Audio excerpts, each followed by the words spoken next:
Today on Two Tall Guys Talking Sales, Kevin Lawson and Sean O'Shaughnessy welcome venture capitalist and former Marine Paul Anthony Claxton for a conversation about what founders, sales leaders, and investors often miss before they chase revenue.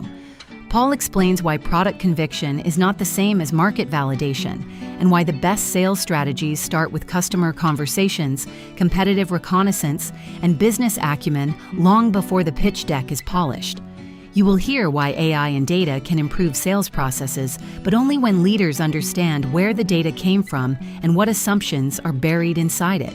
Stay with us for a fast, practical discussion on founder readiness, value selling, and the discipline required to turn a promising idea into real revenue generation. Today we've got a special guest, Paul Claxton with Digirati Investments. We're going to spend the next 15 minutes talking about you as a salesperson, investment, as well as what you're looking for in founders. So without further ado, Paul, glad you're here today. Thanks for being on with us. I'm glad to be here. So Paul, let me ask you a question. Your background, you started off in the Marines and then somehow you got from the Marines to being a venture capitalist. Do the 90-second kind of version of how did you go from being a Marine to being a venture capitalist? I think it's about moving with the flow of life and understanding that no matter how hard you make plans, life has its own plans. And I think the best salespeople are the most adaptable people. And so that's how I got into venture capital. I had a plan for myself and life had other plans, but you got to capitalize on opportunities when they present themselves. And I've always taken advantage of every opportunity to meet someone, being an avid power networker, every opportunity that was presented to me, even whether or not I felt I was qualified or unqualified, and taking advantage of those. And that's what led me into venture capital, because I got introduced to a VC firm, having a sales and marketing background myself. And the people that introduced me thought that I could help this VC firm through their objectives, through raising their fund, evaluating companies, et cetera. And I knew nothing about venture capital, but I learned through the hard knocks and I took advantage of the opportunity. So fantastic. It's interesting. I love to take somebody's backstory and really relate it to how they're operating they're being an operator with CEOs.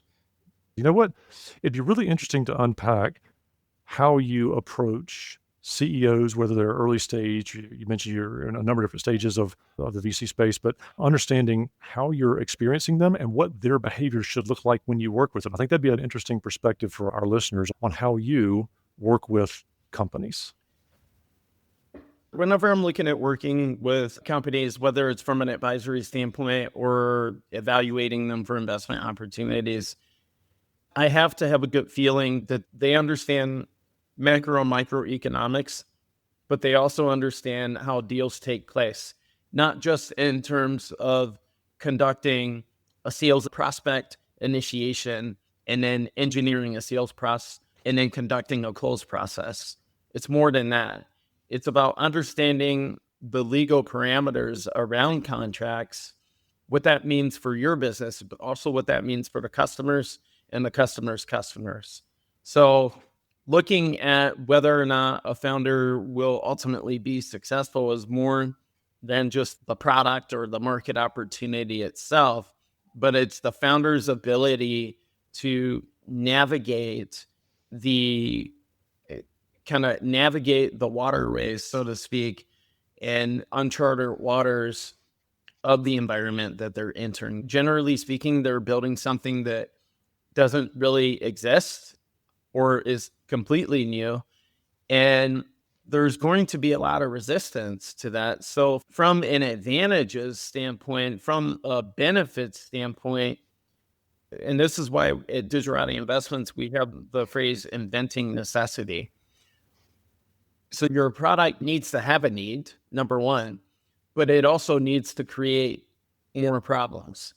And that may sound strange, but when we look at the most successful products and things that have changed our lives, they've created the need for other solutions.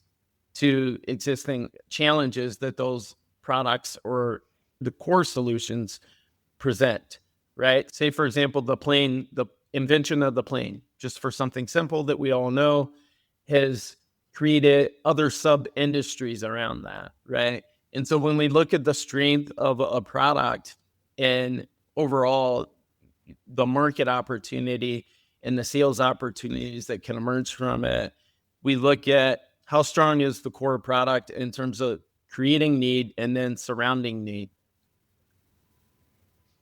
Very interesting. So I love the idea or the concept that a new product to the market is going to be solving a problem that is unknown or not fully developed in the minds of sometimes the prospects. When you're advising a company and they're asking you for funding or they want you to partner with them or whatever, how often do you have to explain to the CEO of that company, the founder of the company, that it is time now for you to get in front of customers, for you to have a conversation about, are there problems out there that actually you are going to solve, or do you think that there's a problem? So how often do you find that founders are like, this thing's going to tear up the market, and you go, what market? I'm just curious if you've seen that a lot in your experience or a little bit. A lot of times I'll run across founders that are product centric instead of being people centric. You should be talking to the market and talking to who you think your prospective customers are long before you ever build the product. And this is why every early stage company really needs a consultative aspect to what they're building. A lot of founders think that, oh, if I just have a strong data infrastructure for my company, then that's going to be enough to tell me how receptive the market is going to be. But nothing can replace human-human interaction. Even if you look at, say, for example, companies like Apple, they have a consultation arm. It's called the Genius Bar.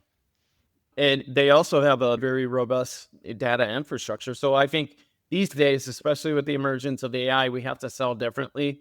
So we have to have a strong, when we're building a sales ecosystem, it's not like before where, like when I worked for Fortune 500 companies or even boutique startups and smaller companies, and I was a sales leader, I would enter in data manually into a CRM. A lot of that is automated now. It's changed so much. And so you have to have a quality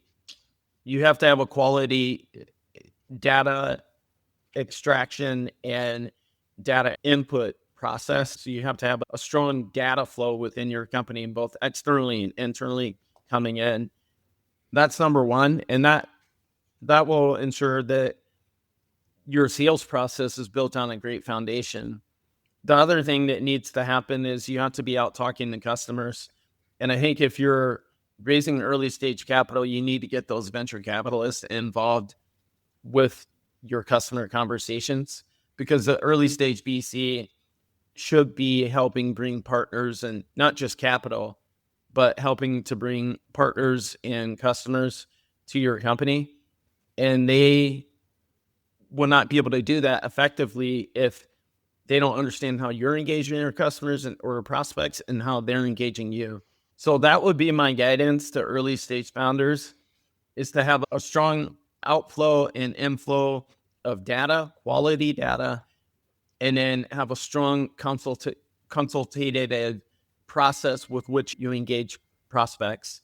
And last but not least, VCs like myself have data licensing agreements with companies. Let's say one of our partners, and I have to give an example because our partnership is confidential, but one of our partners is a competitor to Scale AI, and we can actually pay companies for licensable data anywhere from hundreds of thousands to millions of dollars, depending on the size of the company. I think this is great. And as you were telling the story, I was remembering some of the startups that I've seen in my career, having been in technology for my entire career, where the new company, the startup, was incognito. They wouldn't tell anybody what they were doing. They wouldn't talk to anybody. They wouldn't do anything. And I always thought, how do you know that what you're doing is going your sales, if you don't have salespeople out pre-talking and building up what that problem is and getting good feedback to the developer. So I'm curious, I'm sure you've seen that as before. Any thoughts on? I was a Marine for 10 years. And a lot of times what we would do is reconnaissance missions at various levels. And what Recon does is they go out and they gather intelligence without the market knowing. One of the things that I learned before is to prospect as a customer, right? At your competitors, right? To prospect it. What does that mean? It means if ABC company is a competitor to XYZ company, then someone from ABC company imitates as a customer and calls the XYZ company and understands how they're selling. If you don't have people gathering reconnaissance, it's not just talking to who you think your prospective customers are, but it's also understanding how your competitors qualify. So you got to have people, you got to have boots on the ground, you got to have people gathering intelligence. And systems, AI can only do so much. A lot of times AI gets things wrong. And you have to know from it, can you explain the data that AI is giving you? Can you explain it from a point of origin? If you can't do that, then you don't know if that data is holistically accurate. Or is it just segmented? Is it just accurate from a siloed or a segmented perspective? If you're selling snowblowers, you could take data from prospects in Minnesota and prospects in Florida, and it'll be totally different, right? So unless you know where that data is coming from, if it's coming from prospects in Minnesota, that data could be overly biased based on Minnesota, thinking that you can take on the whole U.S. market, but you don't know that data is only coming from Minnesota. And now you think that's the whole U.S. market, but you don't know it's coming from where it's coming from, Minnesota or Florida or wherever. You think that's the entire U.S. market, but it's not. It's only coming from Minnesota. So then when you try to go sell data to a company in Alabama or a consumer in Florida, they don't want it. Like when you try to go sell snow blowers to a company or a person in one of those states, they don't want it because it doesn't freaking snow there. So you got to know where you're getting your data from. Not only do we have to know as sellers who our total addressable market is, but our service obtainable market is, but it's important to keep that data current, as well as knowing where are we over or under investing our time. So Paul, we've said that this 15 minutes goes by in a hurry, and you've hit us with some nuggets already. Everything from explainable AI to Digirati investments. And I hope you'll share, as a part of this next segment, what Digirati means, because that was a really interesting discussion we had offline. But as we come to the top of the 15 minutes here, bring us home. Tell us how people can get a hold of you if they've got follow-on questions or want to dig in deeper to Explainable AI, your podcast. If you have follow-on questions or just want to get a hold of me to have a sales architecture conversation, how I architect deals, how I look at deals from both a sales, relationship, prospect, and legal point of view, economics point of view of things, macro and microeconomics, you can find me on LinkedIn. I'm the only darker skinned Paul Anthony Claxton venture capitalist. I'm pretty easy to find. You can also find me on my personal website, which is paulclaxton.io. So Paul Anthony Claxton, venture capitalist, U.S. Marine, very easy to find online. And through those mediums, through my website and LinkedIn, you'll find out about Digirati investments and reciprocity ROI and all the other things that I'm involved in, such as the podcast that you mentioned, Explainable AI. Thank you for your time. Thank you for your network, and thank you for your service. We appreciate you being here today. We do appreciate anybody's, I think 11 years or something like that's on the Marines. So thank you very much for doing that for our country. We appreciate that a lot. So thank you. It's my honor. That was a deceptively powerful episode because Paul Anthony Claxton did not just talk about venture capital. He showed how investors, founders, and sales leaders should think before they confuse activity with evidence. I learned a lot from Paul's point about explainable AI, especially the idea that data is only useful when you understand where it came from, what market it represents, and what assumptions may be hiding inside it. His snowblower example made the lesson simple. If your data comes from Minnesota, do not pretend it represents Florida. That is a sales management lesson, a revenue management lesson, and a business acumen lesson, all wrapped into one. The significant actionable item from this episode is to validate your market before you invest more time, money, or sales energy into a product, pitch, or campaign. Have real customer conversations, study how competitors qualify prospects, and pressure test whether your value-selling message connects to a problem the market already recognizes. Do that today, before the rush of daily business pushes it aside, because untested assumptions turn into weak messaging, wasted pipeline, and missed revenue generation. If you need help with sales management, or simply growing your company, reach out to Sean or Kevin through the contact information in the show notes. You can also join the B2B Sales Lab, a community where salespeople and sales leaders get answers to their questions, find practical resources, and work with others who are serious about making quota. The link is in the show notes. We will be back with you next Tuesday at 4:30 p.m. Eastern Time. Until then, happy selling!